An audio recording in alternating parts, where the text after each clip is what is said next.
What's going on, guys? I'm here once again with some more Madden 13 Ultimate Team series here. After I've retired Madden 12, now I'm here with my Madden 13 team, already an 84 overall before even stepping foot on the field because of being a returning player, playing so many EA games in the past, having 2 legendary packs to help boost me up and 21 keepers, and so I am actually playing with legends. I know I usually am always against playing with legends, but I'm going to roll with these guys for now just because they're what I have, and I actually wouldn't mind using defensive ones as much. I mean, like I said in the last video, I get tired of seeing like Barry Sanders all day and Walter Payton. It was just annoying.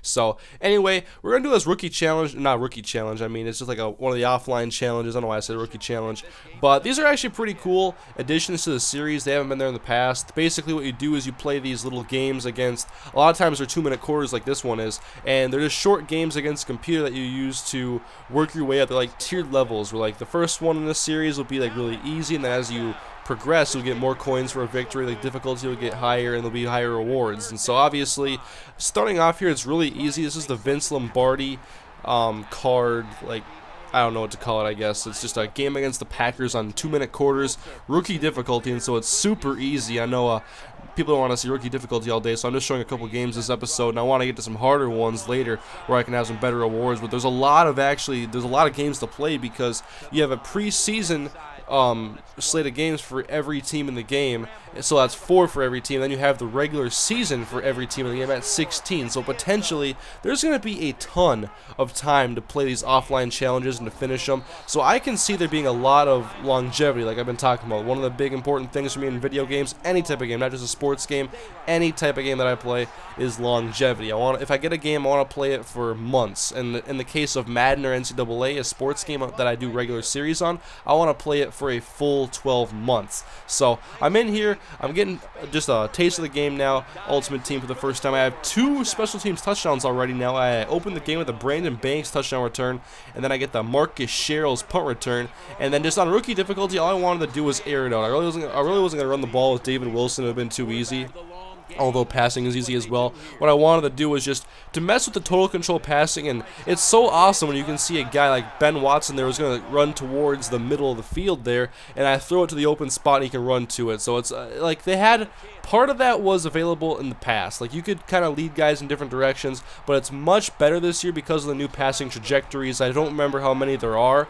but you'll see many instances in this game, it's just this game even, and the next game as well, where I just make some ridiculous passes that really I don't think were possible in past Madden just because of the amount of touch I was able to put on it and the perfect amount of loft. So you can see here, inside the red zone, inside the 5-yard line, handoff David Wilson, easy touchdown run here. I want to get to some harder ones, even if it's like all Madden where the game is like unrealistically hard and you get so much pressure. I at least want to play those to make it a little bit more difficult to give you guys some more entertaining gameplay.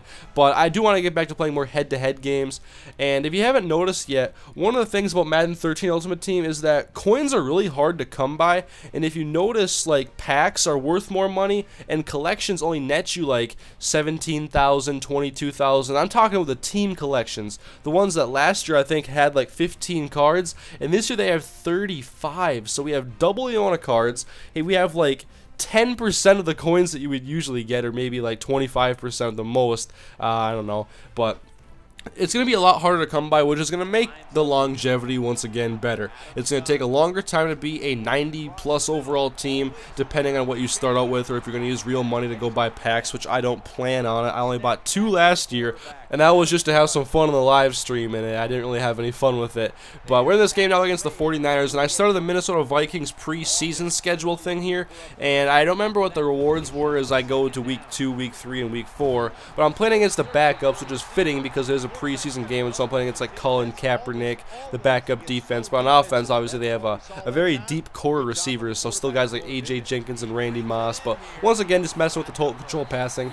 I of course have Andrew Luck, and actually I have another Andrew Luck card as my backup, and they have new collections this year. They're like fantasy football value packs where you get 4 quarterbacks, or like 4 running backs that are like underrated sleeper picks for fantasy this year, and then you unlock a collection with them. I'm not sure if you guys get coins with them, but there's some cool collections this year.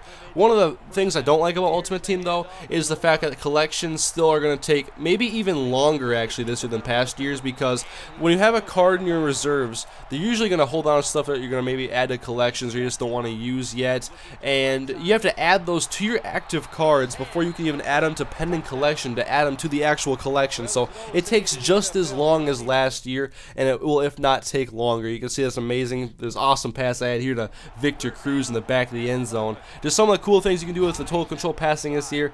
And then here is this is an actual user pick. Now, if you did not know, you can just hold the triangle button or the Y button on Xbox, and it'll pretty much run the course for you. It will go up for the user pick. It will strafe, will do it all, I'm assuming. I mean, I do it later in this video, actually. But that one was a legitimate user pick myself because I hadn't really tried it. But against these rookie teams here, I figured I could go ahead and experiment a little bit. And you can see this is the best throw I've probably seen me make in this game. Although it's on rookie difficulty, right over 3 defenders, drop it into the only spot where Deshaun Jackson can make the catch, touchdown, tiptoe to the sidelines. That is some of the beautiful things about Madden 13. A lot of these plays that you'll see were not possible in past Maddens. One, because the animations are so much better this year. Like passing animations and catching animations in the past, I thought they were really ugly and they weren't really fun to watch. And maybe that's why I ran the ball so much, because it looked better than passing the ball. But this year, passing the ball is awesome in NCAA and Madden. The trajectories are great. The animations for catching are awesome. And I just overall really like the passing games this year. And I think they really represent the real games a little bit better than they have in the past. So you can see here, once again, just going all over the San Francisco 49ers, not giving up any points in either of these games.